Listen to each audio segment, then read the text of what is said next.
Welcome to the What to Expect While Fostering and Adopting podcast show.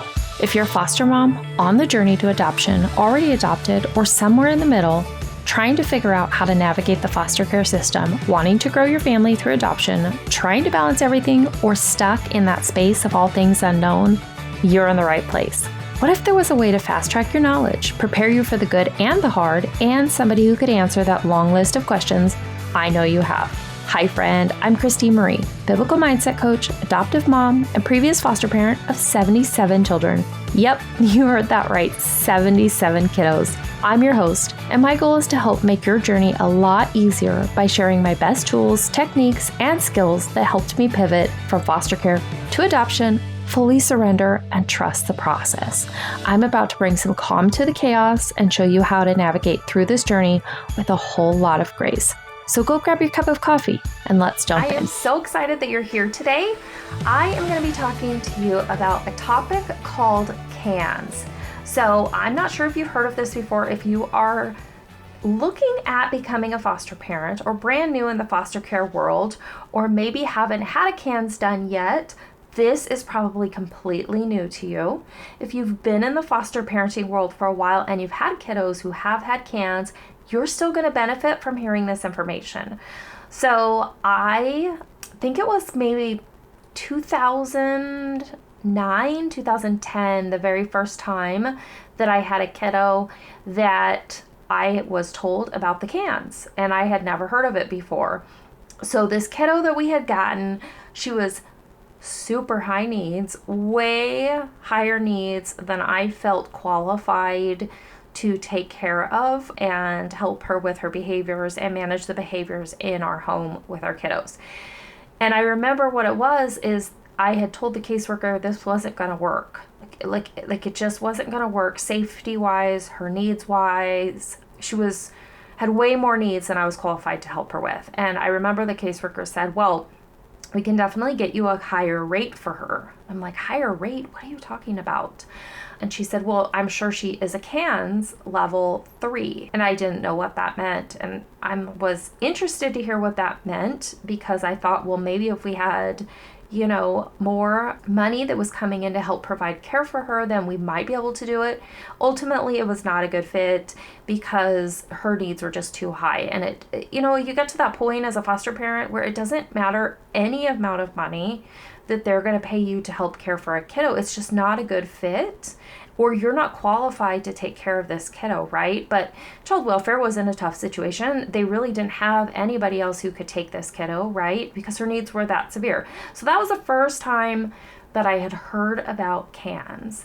And I did go on to learn about it, study about it, and I was actually asked to be on the CANS review board for our state. And so I do feel like I learned a lot, and then I went on to help mentor other foster parents so that they could get appropriate CANS rates for the kiddos in their care. So I'm actually going to spill all the details here.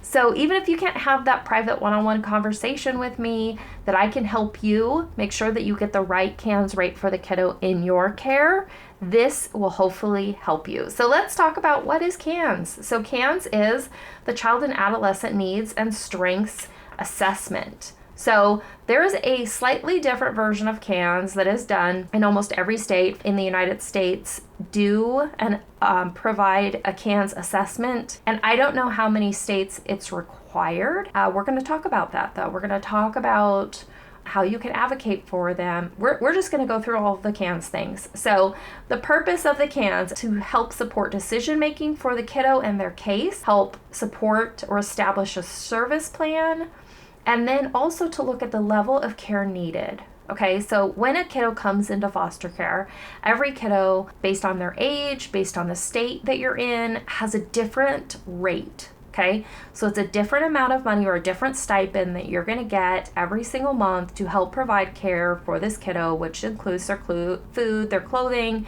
all of the things that you would traditionally need to help provide care for a kiddo, right? So that is just a base rate. That is the rate that is established based on the age. Now, there's a lot of extenuating circumstances, right? So you might have a kiddo who is a DD kiddo, developmentally disabled. That is a totally separate area. We're not going to be talking about that today. We will get into that in future episodes.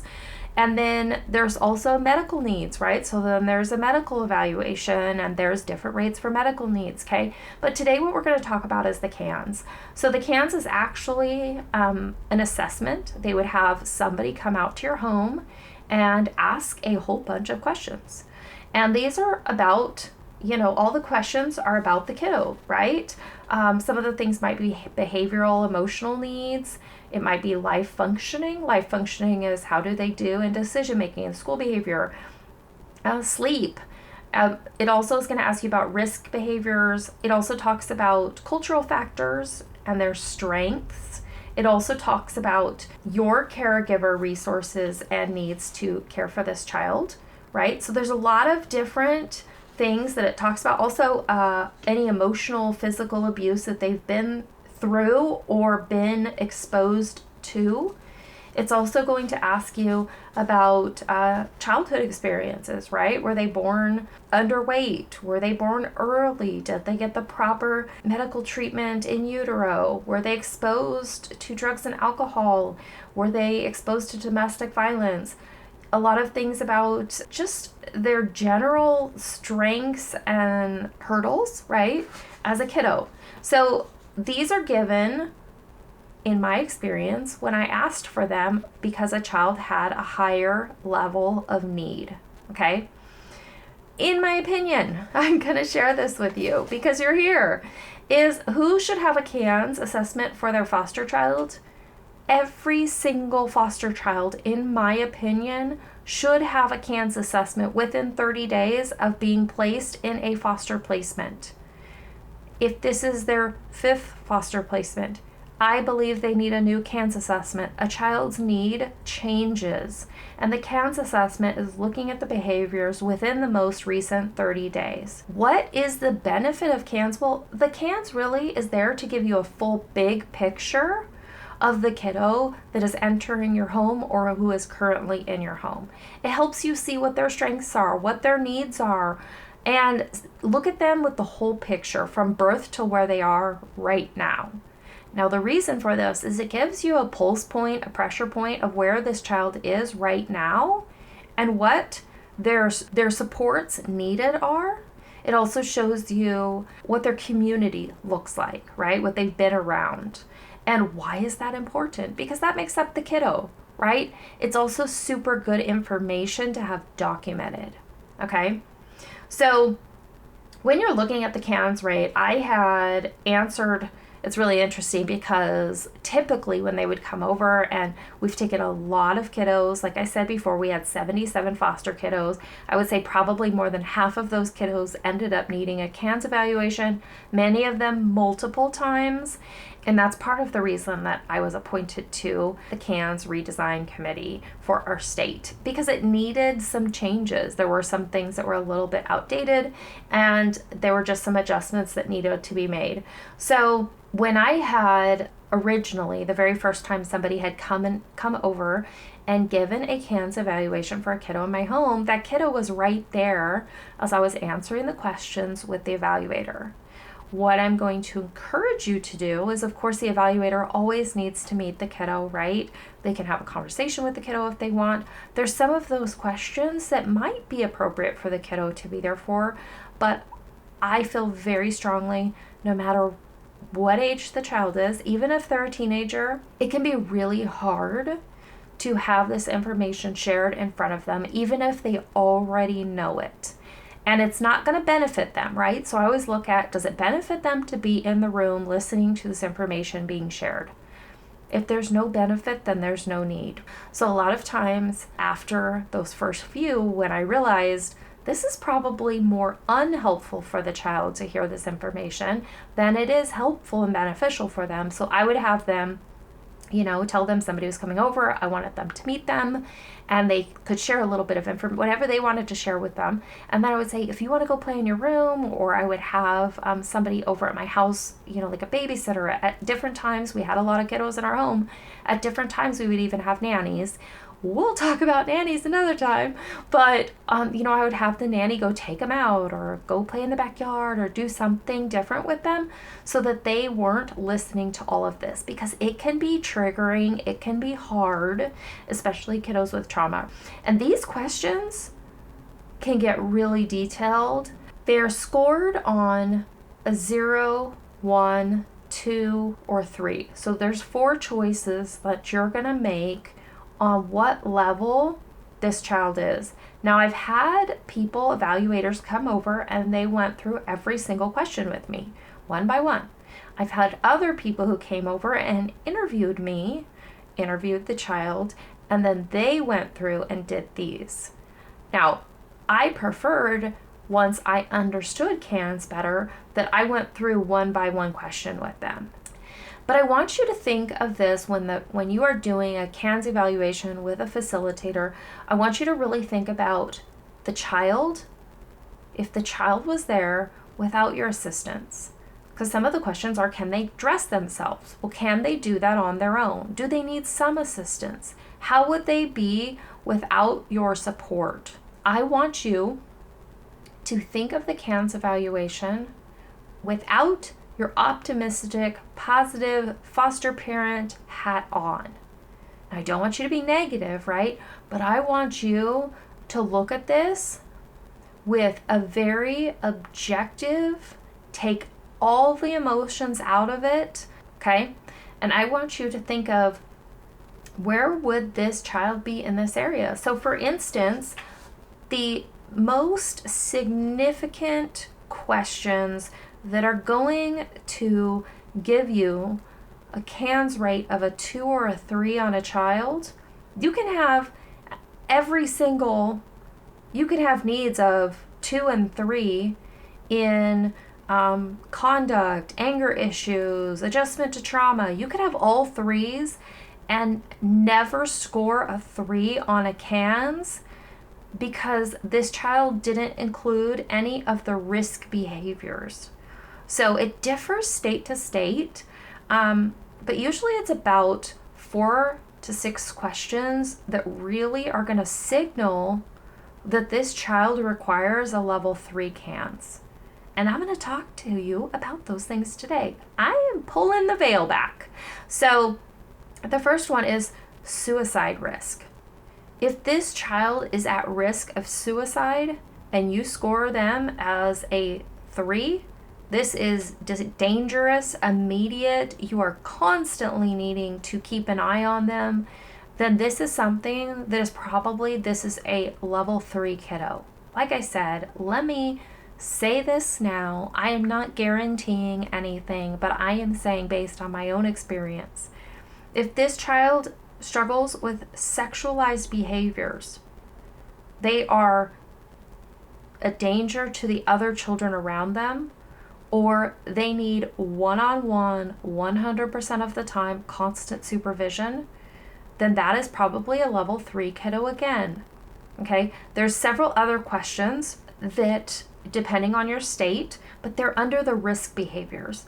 Those are the questions that they're really looking at to determine if this child is a level 3. There's a lot of situations where a child might be have a really hard time adjusting, having anger outbursts, maybe even throwing things, upset easily, and that child might be a 1 or a 2, right? And the reason for that is because they are challenging for them, emotionally trying for that child, but they're not dangerous for other people or dangerous for that child per se, if that makes sense.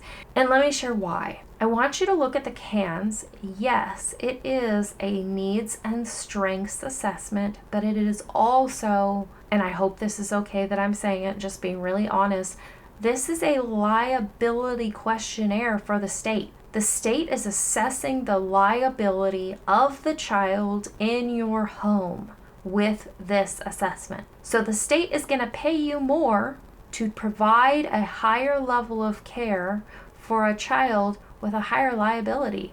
And I feel terrible that I have to say it that way, but I feel like I need to say it that way because I really need you to understand this is a liability gauge. I feel like I need to say this very clear to you because I want you to understand why they are paying you more, why there is this additional rate of a level 1, level 2, or level 3 CANS. A level 1 CANS, what I noticed was a child that was really struggling, like emotionally struggling, or maybe physically struggling, or somebody that I needed to provide a little bit extra level of care, right? Or maybe they had I needed to go to school to help them with behavior regulation, stuff like that. A level 2 is what felt like at least 50% more than a level 1.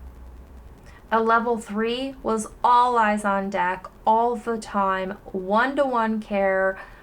Maybe there were alarms on the child's door. Maybe I had to put cameras on the outside of the house because they were a running risk constantly. Not just once, not just twice, but regularly. They were at risk for running. Maybe I had alarms on every window in the house. Maybe I had other safety precautions in place. Maybe this was a child that I couldn't have my silverware in the drawer because it wasn't safe for them to be around utensils because they could take them and that wasn't safe. Okay, so I just really want you to understand that when you have a level 2 or a level 3 child with a CANS assessment, the state is saying this child has a high liability. We're going to pay you more, but we're also expecting so much more. And I also want you to be really clear that once this is in writing, and prior to, right, when you accept the child, you're taking on the full liability. You're taking on the full liability that if something happens in your home, if something happens with this child or something happens with another child, that you can be held liable in every way that that describes. So this is also a really good, and I don't say that to scare anybody. I say that so that you can put the best plan in place to protect that child and protect your other members in your family, protect your home, and also documentation. What I love also about the CANS assessment is that you can take, when this child came into my home, this child was a level 3 CANS, and when this child left my home, this child was a level 1 CANS. Or you can look at individual areas on the CANS, at it, and they were a 3 with, let's say, impulsivity. And by the time they left your home, their regulation and impulsivity was a 1. Wow, that's amazing. That's an incredible amount of growth that this child had. And then you'll have a paper trail of, well, this is what I did. This is what we did every day. These are the services that I helped this child get. These are the activities that the child thrives in. So you have like a plan. So where it is important for you to see that the CANS is an additional liability and additional risk that you're taking on, they are also providing you that extra income or extra stipend, however you want to look at it, so that you can get the resources in place. Now, I mentioned before we had nannies. There were at several points that we took kiddos that were a level 3 CANS, or maybe they came to us with no CANS and then we had an assessment and they were determined to be a level 3. So that was a child that I hired a full-time nanny with the additional CANS money so that they could have direct one-to-one contact with somebody, right? So that they could have their needs met. So that's really what I want you to kind of look at. Also, when other things come up like behavioral, emotional needs, let's say you notice maybe a 1 or 2 or 3 in different areas, those are things that you can go and say, you know what, this child, and advocate for the child and say, this child really needs counseling. This child really needs speech therapy. This child really needs occupational therapy to help with sensory. You can say all these different things. There's also ABA therapy. So many different amazing, incredible resources that with this additional CANS money coming into your home, you can really improve the life of the child. Now, do you need to document if you spent $1 of their CANS rate on different therapies or different experiences or different outings or different equipment for the child? No, you don't. That CANS money is directly given to you to handle however you want. So if you choose to get horse therapy for the kiddo, that's up to you. But you are not required to do that. They are definitely giving you that extra income or extra money because they know this child is going to require that much more of you. So the difference, we talked a little bit about the CANS ratings, right? But what I did want to mention is, so let's say you've had the child in your home for a month, 2 months, 6 months, a year before you ever get a CANS rate or you get a CANS assessment. You can ask for back pay up to the date and even sometimes prior to the date that you asked for the CANS assessment. Most of the time I've heard it's 60 days. They will do a back pay up to 60 days, but you can handle that with your caseworker or child welfare worker and ask them what is possible. So forever, how long you had that child with you prior to getting their CANS rate. I really hope that this was helpful, but I will include the website for the CANS in the information for this podcast so that you can watch a really brief video and learn just a little bit more. Hey friend, I hope that you loved today's episode. I pray it blessed you and helped you see that you have a friend in your corner who truly understands what you're walking through. If so, would you share this episode with someone who's been praying for a breakthrough in their own journey?